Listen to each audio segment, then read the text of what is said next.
Mga kapuso, maging mapanuri sa mga aesthetic clinic na nakikita online.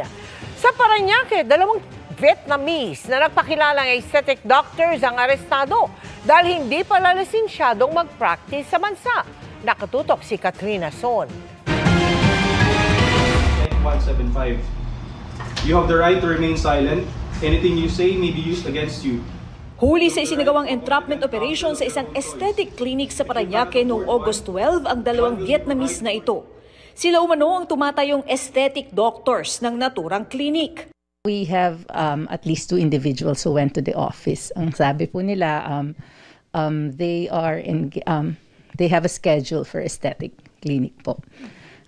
We found out that this aesthetic clinic involves 2 foreign nationals.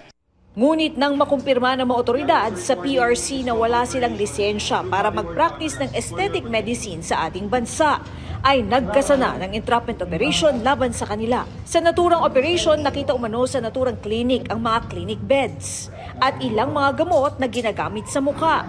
Ayon sa NBI, delikado ang mga ganitong pagpapractice umano ng mga di-lisensyadong doktor sa bansa. The fact that we could not check if they are really doctors, hindi tayo sigurado kung yung mga procedures na ginagawa nila at yung mga gamit na ginagamit for these procedures are approved by the FDA or other Filipino associations.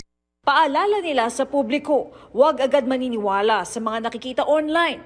Suriin kung may lisensya ang mga doktor sa klinik na pupuntahan at tignan kung FDA-approved ang mga gagamiting gamot sa iyo ng klinik.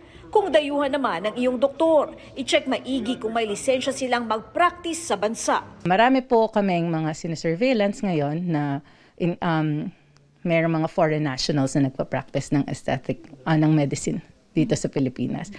Kasong illegal practice of medicine at misbranding of products sa ilalim ng FDA at Pharmaceutical Act ang mga kasong haharapin ng mga sospek.